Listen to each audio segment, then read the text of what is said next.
Hey everybody, welcome back to White Mountain Approves. My name is Ken, and coming to you tonight is Keith and Ian and Dave. And we talk about everything regarding hiking, especially in the White Mountains of New Hampshire. We talk a lot about gear reviews, and we talk a lot recently about the 48 4,000 footers, and we unpack them for you, especially if you're new to hiking and you don't know a lot about these mountains and the trails that get up to them. So we cover some of that in some of our broadcasts. So we're hoping that you're tuning in. We're hoping that you're also encouraging other people to tune in. And so today we're going to be actually talking about Mount Galehead in New Hampshire. And so Ian, you hiked it with Keith a while back. And so talk to us about it. Yeah, I did actually my first year. So Galehead is 4,024 feet. It borders the north side of the Pemigewasset Wilderness. To get there, you're going to take the Gale River Trail for a few miles. That brings you up to the Garfield Ridge Trail, which will take over to the hut. After you spend a little time at the hut relaxing, you hop on the Frost Trail, and that brings you right up to the summit. When we hiked it, we actually did it for flags on the 48. So we got to see the flag up there. Other than that, there's a little view outlook, but not much else. Pretty relatively straightforward. It's a little rugged on the Garfield Ridge Trail getting up to the hut. A lot of boulders you got to step over around, but other than that, it's a pretty straightforward peak for you. Yeah, and the views up there at the hut are fantastic. That's actually better than hitting the summit. You look right down through the valley. That's the best part of the whole hike, is sitting at the hut, looking at the views. So the main approach is a 10.2 mile loop out and back. Is it really that far, huh? Yep. When we did it, we did a north twin, south twin. We did a loop. Well, yeah, a loop kind of. We car spotted, so we did from the twins over, and it actually worked out to about the same mileage, if not just a little bit more. Yeah. Oh, that whole loop was for the three peaks. Right. Yeah. Cool. So I remember when I did it, I was working through the peak bag list of the 48 4,000 footers, and Keith had already done the hike, and so I really didn't want to do it by myself, but I reached out to Keith again, and he said, "Oh yeah, I'll go with you. It's really, really, really steep." And it is. It's really steep. We just went in. What's that trail, Ian, that goes straight in and out? Gale River. Gale River?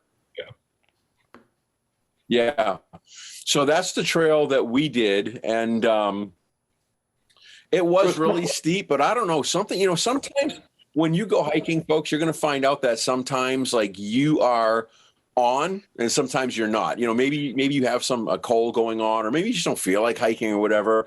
But that day we took off, and I think we stopped a couple times to talk with people, but if it wasn't for the fact of those people, I think we would have gone from the parking lot to the summit nonstop. I was just really feeling good. And so what I remember about the hike, it was very steep. It has a lot of like rock formation, almost like a staircase. So you're jumping a lot of big stone stairs, and it was a great hike. But I'll tell you what, Keith never let me forget the fact that he went out and did a mountain twice for me and blah, blah, blah, until finally he needed to do Moosilauke, and I had already done Moosilauke. And, I might mention that Moosilauke is 800 feet higher. But it's also 2 miles shorter.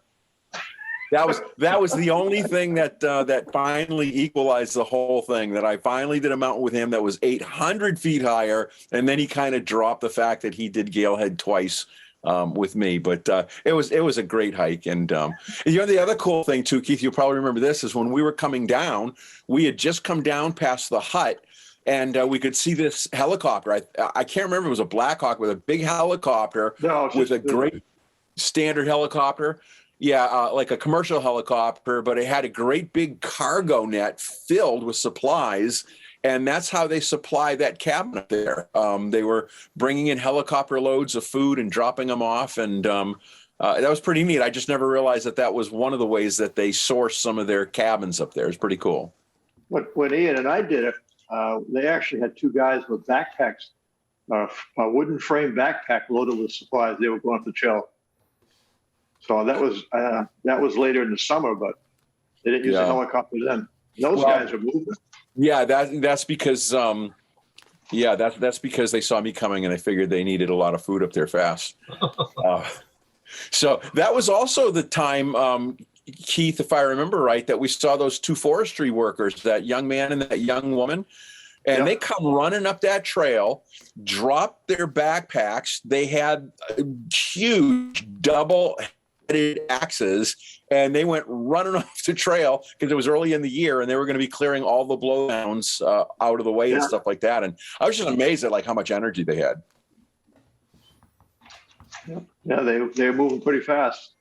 Big heavy packs, but they were staying up in the woods, and then plus carrying that axe, it was probably 7 or 8 pounds.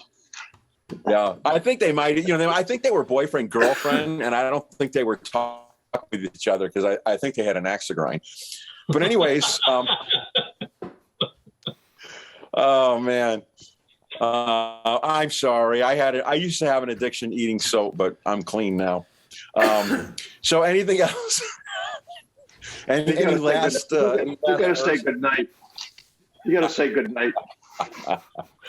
All right, folks. Hey, join us. We have a lot of fun. We clown around a lot, and we hope you enjoy our broadcasts. And so, until next time, stay safe out on the trails. Take care. See you on the trail.